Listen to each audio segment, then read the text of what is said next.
Então vamos dar continuidade aos seminários de hoje. Agora o André, que é aluno de mestrado e aluno do professor Ricardo. O título da palestra dele é Como inserta a equação do estado das decisões de Newton. Então, a palavra está contigo, André. Então, esse aqui é um projeto que eu fiz no PGF, no Projeto Final de Integração. E, para começar, tem uma introdução, vou falar sobre parametrização, processo de inferência bayesiana e o processo com redes neurais. E terminar com os configurações de sinais. Então, para motivar um pouco que são as estrelas neutras, elas, na nossa área, elas são laboratórios naturais para estudar matéria densa e em temperaturas baixas, entre aspas. Elas têm temperatura, na verdade, de bilhões de Kelvin. Só que como essas temperaturas, quando você passa, por exemplo, a nossa unidade, que é a temperatura unidade medida de transição atômica, um electronvolt, um megaelectronvolt, a temperatura é basicamente 0,00000. Então, essas estrelas têm temperaturas baixas e também, comparado com as interações que acontecem no meio, elas são muito... A parte térmica não importa quase nada.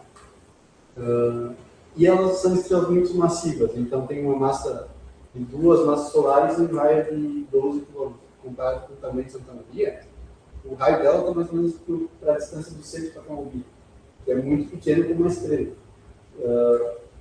Então, são estrelas muito densas e dentro delas é teorizado que tem uma estrutura de fases muito exóticas.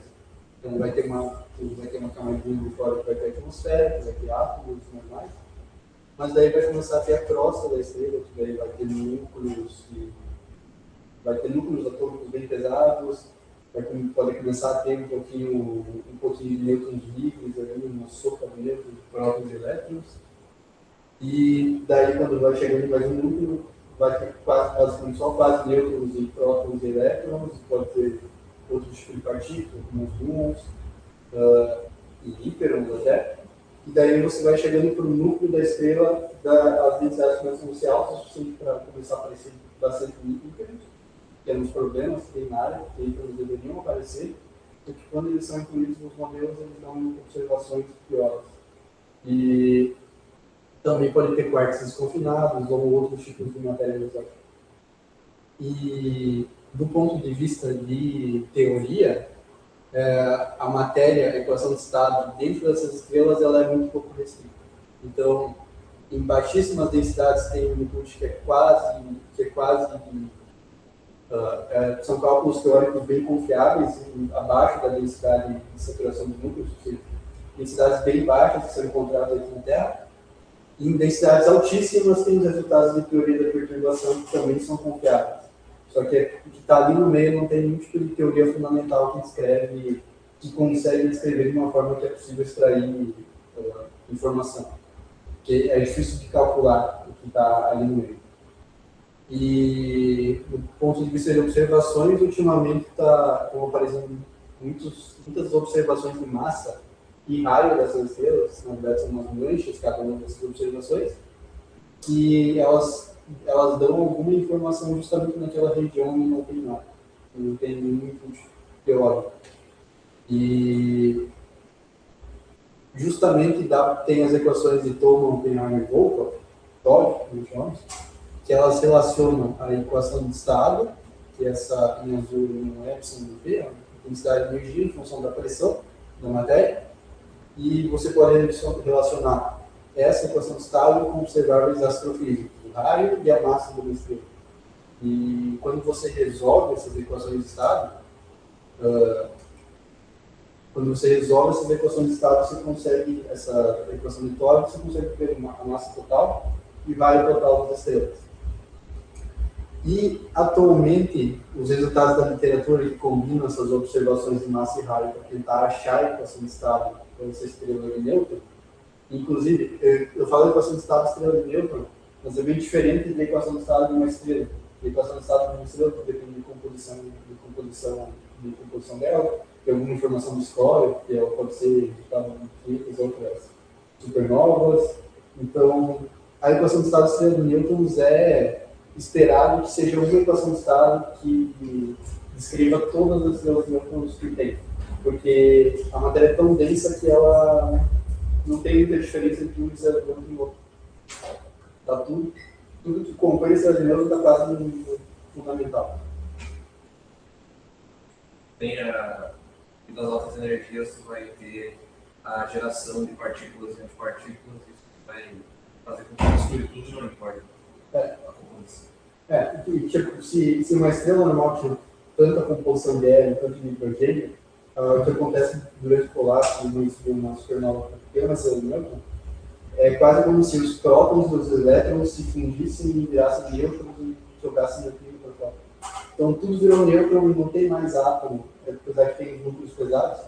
Esses são bem raros e são só núcleos pesados que sobram. Então, é uma equação de estado só. Só que quando o pessoal pega em análises bayesianas e utiliza essa informação de massa e raio para obter a equação de estado, você observa uma incerteza enorme, principalmente em altas densidades.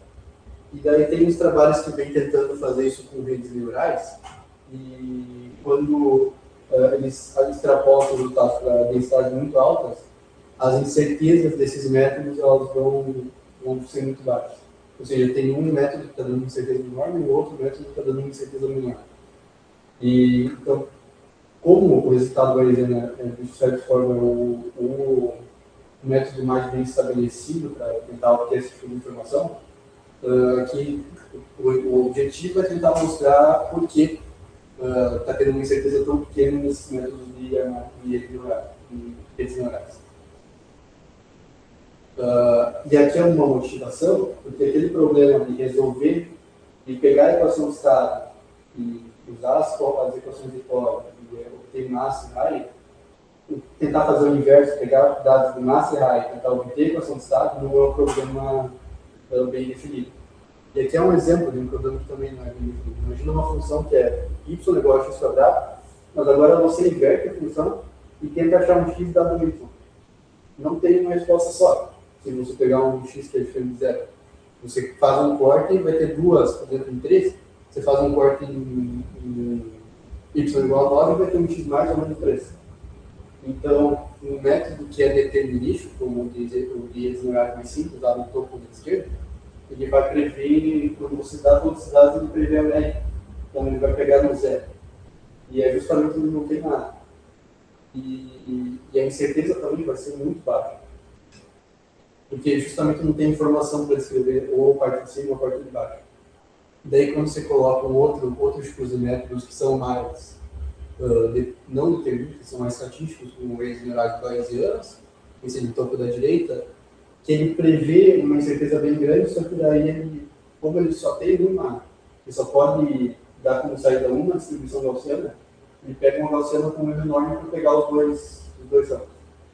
E daí tem outros métodos, como você pode incluir outra componente gaussiana, daí essa rede neural bayesiana consegue escrever melhor essa função, apesar que com uma incerteza um pouco superestimada. E também tem outro método com redes neurais, que é o Normalizing Flow. E esse método descreve muito bem essa densidade, esses pontos, e pega as incertezas mais ou menos calibradas, só que ele não extrapola muito bem. Então, onde você vê que tem uma linha aqui tracejada em todos, esse método aqui, quando você passa da linha tracejada, a extrapolação fica bem ruim. Então, para começar a tentar resolver esse problema, principalmente com o objetivo de fazer uma análise parcial, é bom ter a equação de estado em uma forma que é paramétrica. Então, para não ter problema de ter, porque quando você tem equações de estado, se você tira a derivada da pressão em relação à densidade de energia, dá para obter a velocidade do som dessa matéria.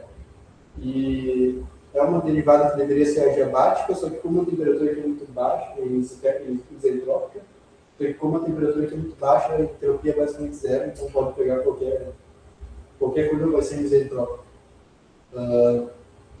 Então dá para definir uma equação de estado de uma forma que ela seja automaticamente causal. Então é só fazer uma transformada, pegar essa velocidade de som e fazer transformar com um logaritmo E agora, essa nova função phi, função de densidade do epsilon, ela pode ter qualquer valor, qualquer função desse tipo vai satisfazer causalidade. Só que o problema desse tipo de parametrização é que não tem nenhum modelo teórico, nenhum modelo nuclear. Então, informação como composição de partícula, basicamente, principalmente composição de partícula, ela não pode ser obtida nesse tipo de parametrização. E aqui nós fazemos uma parametrização de duas formas dessa função. Então, a primeira é parametrizando com polinômios de Chebyshev, tem os parâmetros gama aqui, e a segunda é uma parametrização que ela é linear em partes, e no logaritmo também. Então, basicamente, pegando uma equação de estado, vamos dizer, verdadeira, que é essa curva vermelha, e fazendo um ajuste com essa forma paramétrica que eu tive, essa primeira, que usa os polinômios de Chebyshev, ela vai ter uma função bem suave, e a segunda vai ser uma função que é definida em partes. Então, vai ser uma função aqui para a primeira domínio, outra função aqui, por aí vai. Só que precisa ser contínuo. E o bom de ter uma parametrização que você consegue parametrizar uma equação de estado com parâmetros gama e alfa é que dá para utilizar a inferência bayesiana bem rapidamente. Então, o que é inferência bayesiana é basicamente um dos modelos estatísticos que é muito utilizado na ciência. Um deles seria frequentíssimo e outro seria bayesiano. Na prática, os dois estão tentando escrever a mesma coisa, só que um é mais vantajoso para uma parte e outro para outras aplicações. Aqui, a inferência bayesiana, quase toda a parte de inferência bayesiana, é baseada no teorema de Bayes. Então, você consegue relacionar uma probabilidade dos seus parâmetros, dado os seus dados observacionais, com a probabilidade dos seus dados, vezes uma probabilidade dos parâmetros e uma normalização, que é uma distribuição de probabilidade. Essa likelihood, que é um L caligráfico aqui, que é esse primeiro fator, ela vai modelar como os seus dados são distribuídos, eles têm um ICV. O teu prior, ele modela algum conhecimento prévio, ou a falta de um conhecimento prévio, sobre os seus parâmetros. Ou seja, se meu parâmetro é a velocidade do som, eu sei que ela deve estar entre 0 e 1. Então não dá para chamar isso como um prior. Eu vou com viés, porque eu sei que aquilo vai estar entre 0 e 1. Agora, se eu sei que ela cresce, ela chega em algum valor, uma densidade, daí isso eu consigo também incluir com um prior, só que agora é mais informativo. Então, a likelihood ela vai ser como os observáveis se distribuem, o prior como uma estimativa inicial de como os parâmetros são, que nós estamos tentando entender são os parâmetros. Então, precisa de algum chute inicial onde os parâmetros devem estar. Porque daí você vai fornecer dados e vai atualizar essa primeira estimativa. E uma coisa que é muito importante é que o viés dedutivo desse tipo de método é explícito. Então, ele geralmente o pessoal trata como muito subjetivo, porque depende do prior que você utiliza, por aí vai. Só que se duas pessoas pegarem o mesmo prior e a mesma likelihood, e o método pode estar um pouquinho diferente e eles têm o mesmo resultado. Então, os vieses desse tipo de análise são bem explícitos. Se você aceita o prior que a pessoa está usando, então dá para aceitar os resultados. Porque está tudo bem explícito. Então, basicamente, aqui é uma visualização, mais ou menos como é que é a likelihood. Você tem, por exemplo, uma equação de estado gera essa curva de Maxey-Height. Essa curva azul ela vai ser mais provável porque ela passa mais perto da região de probabilidade alta que você observou alguma estrela. E daí essa curva roxa ela é menos provável porque ela passa mais longe. Então, uma likelihood vai definir exatamente qual é mais provável alguma. E essa likelihood depende bastante dos seus dados. Então, se a minha observação aqui é em duas massas solares, ela vai estar, essa gaussiana vai estar por aqui. Ela pode estar com um raio maior, então vai depender dos dados. Aqui, nesse contexto, a likelihood é uma forma bem feia, assim, porque tem dois tipos de observações. Tem essas observações que são NICER e do ESO. O NICER é um telescópio da NASA que está na estação espacial, que ela basicamente faz observações de massa e raio das estrelas, e tem observações de ondas gravitacionais, que elas observam algum tipo de onda gravitacional, uma amplitude dessa onda, só que eles fazem as inferências deles, eles conseguem extrair a massa de cada uma das componentes, porque é um sistema de duas estrelas colidindo, eles conseguem obter a massa de cada uma das estrelas e as deformabilidades de maré dessas estrelas, porque quando você coloca um corpo, um outro do lado, e eles estão ligados gravitacionalmente, além de ter a força gravitacional, eles podem deformar a distribuição desses corpos, certo? Da mesma forma como a Lua faz com a Terra. Então, dá para medir a deformabilidade de maré desse sistema e as massas. E elas entram com argumentos diferentes porque são observáveis diferentes. E o prior, que ele vai medir mais ou menos uma estimativa de como é que é, como você espera, que deve ser o teu resultado. Aqui na esquerda seria um prior informativo, então tem um quadradão assim, a equação de estado tem que estar ali no meio, tem que estar entre 0 e 1. Ou aqui na direita, que você sabe que a equação de estado aumenta e ela tem que estar entre essas duas taxas. Esse segundo é bem mais informativo, porque você restringe bastante a região e a tua equação de estado pode estar. E aqui, nesse trabalho, nós usamos um prior que ele é meio que uma mistura dos dois, porque em baixas densidades nós fixamos uma equação de estado da literatura. E em baixas densidades as previsões de modelos nucleares são muito boas, porque elas conseguem usar resultados de colisões de luz pesados, propriedades da matéria na saturação e por aí vai. Em altas densidades, nós queremos algo que seja mais uniforme. Então, ela começa a se alargar assim, em densidades maiores. Então, aqui na esquerda é para aquela parametrização com os polinômios de Chebyshev. Na direita é aquela com que é linear em partes. E quando nós combinamos isso com aqueles líquidos que foram definidos, dá para obter o posterior, ou seja, a distribuição dos nossos parâmetros. E isso traduzido na velocidade do som, que são essas figuras aqui, dá para ver que é esperado que a velocidade do som em uma certa densidade, de 3 a 5 vezes a densidade de saturação, é para a velocidade do som aumentar. E daí, do ponto de vista estatístico, não tem nenhuma tipo de restrição que ela deve diminuir depois. Geralmente, o pessoal da área fala que ela tem que ter um pico, mas ela só precisa, do ponto de vista só de observação de massa e raio e de onda gravitacional, ela só precisa aumentar em uma densidade, ela não precisa baixar de novo depois. A velocidade do som não precisa ter um pico necessariamente. Que é dita que ela tem que ser mais dura, ou seja, ela tem que aumentar em uma certa densidade. Então, aqui em amarelo, usamos só dados de ondas gravitacionais, que tem uma restrição mais suave, assim. E daí, quando inclui dados de massa e raio, do NICER, daí a restrição é bem mais particular. Principalmente porque esse segundo dado tem uma estrela muito massiva aqui, de 2 massas solares. Então, ele precisa ter uma equação de estado que ela aumente mais para descrever essa estrela, especificamente. E essa segundo plot é comparando, porque daria para fazer uma aproximação gaussiana ou uma não paramétrica. E no final das contas dá uma mesma. Então, nós utilizamos o resultado gaussiano, e os próximos resultados de machine learning dependem dessa aproximação gaussiana. A segunda parte é sobre inferência baseada em simulação.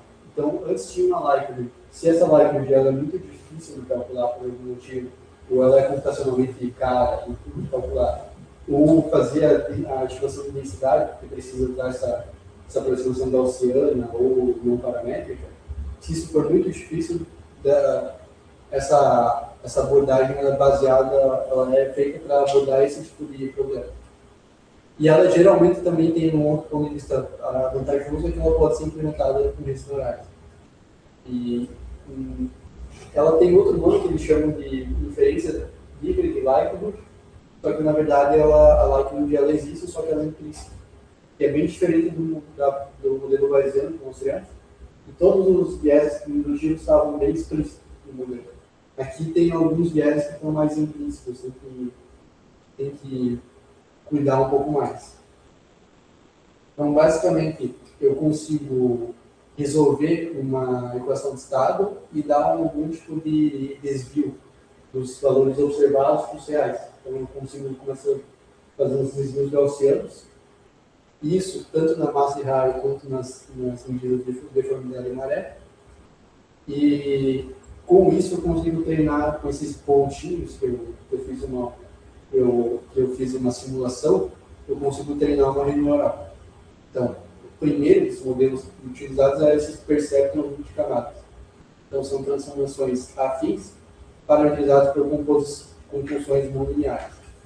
Então, eu pego, por exemplo, um XY que entra no neurônio, aqui da rede neural, eu faço uma transformação afim por esses XY. Então, vai ter a soma por uma constante e multiplicação por algum múltiplo escalar. Então, você vai multiplicar um vetor por outro e somar uma constante e uma transformação afim.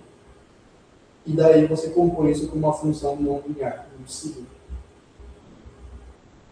E dá para fazer isso com um monte de neurônios e um monte de camadas, de forma que você dá um input e obtém um output dessa toda essa rede neural consegue aproximar qualquer função.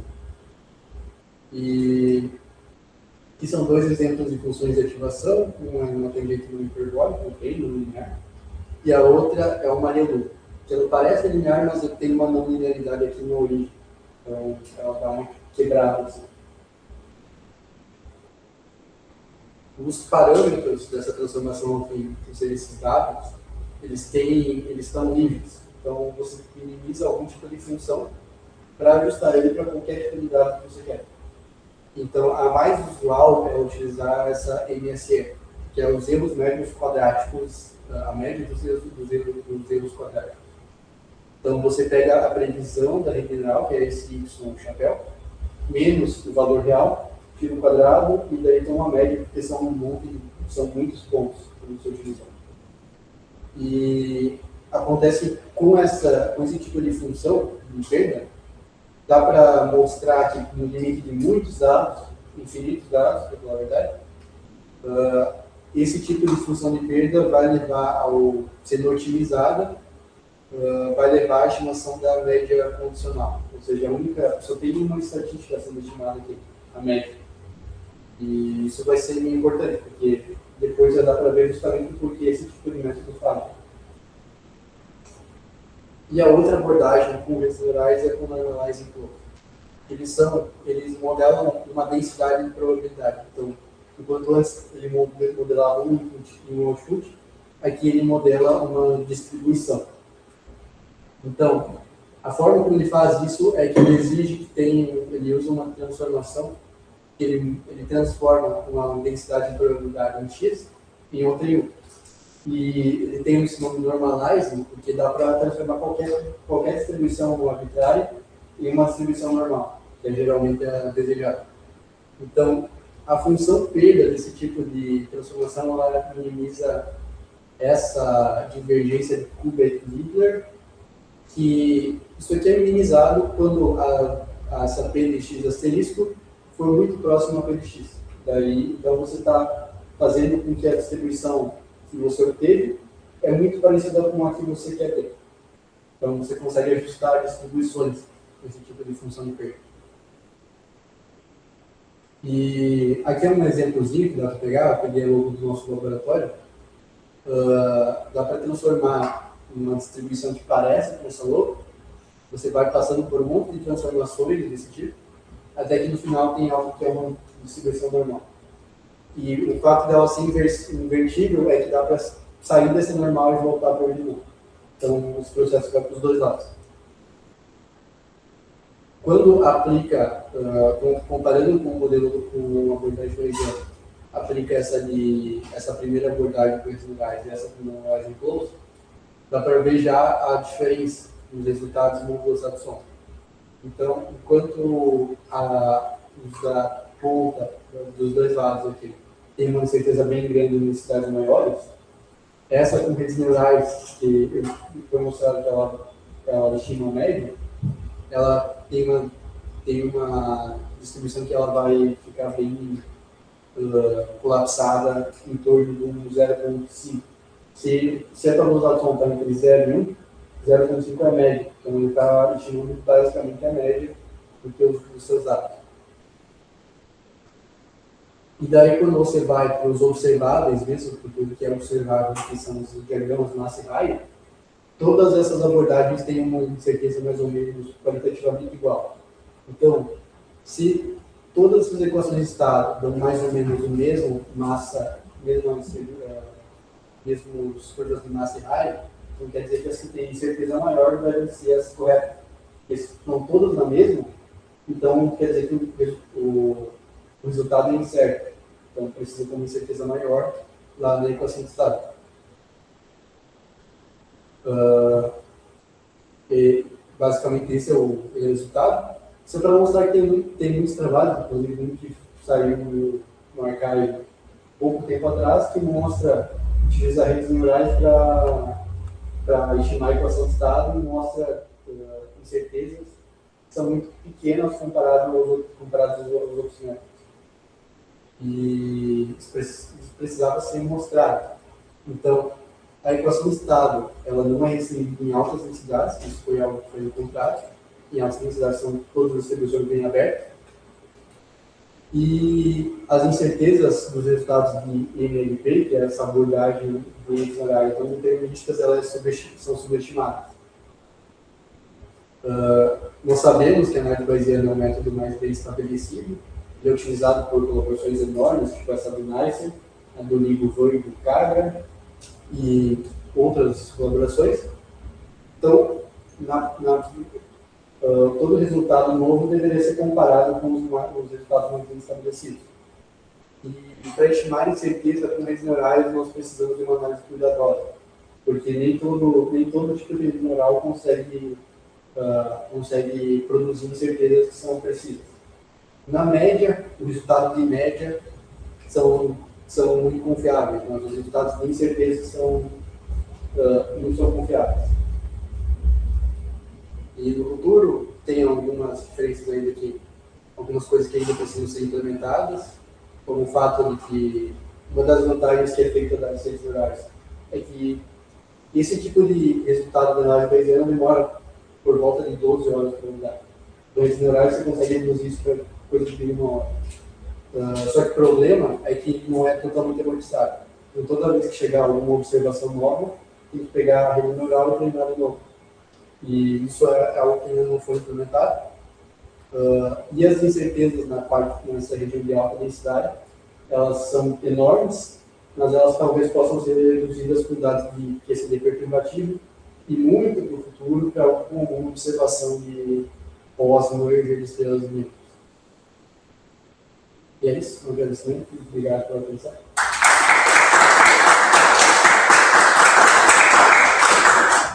Perguntas?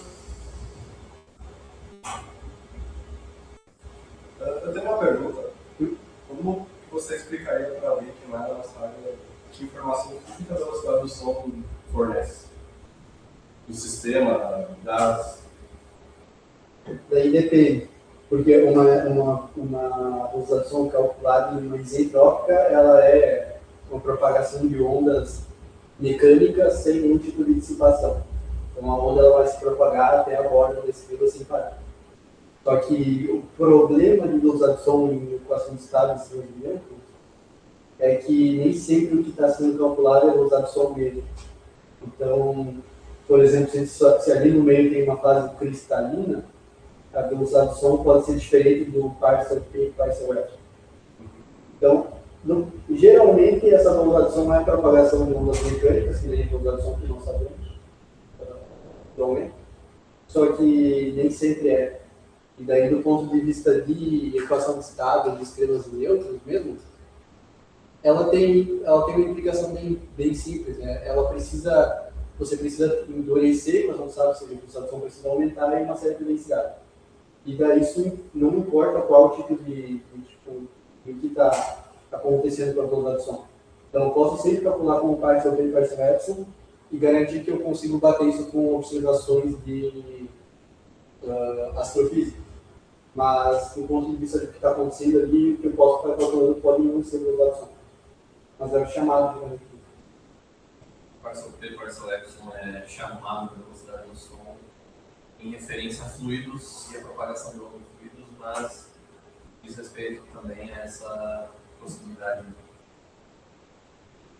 Pode não ser velocidade do som se o meio não for um fluido. É.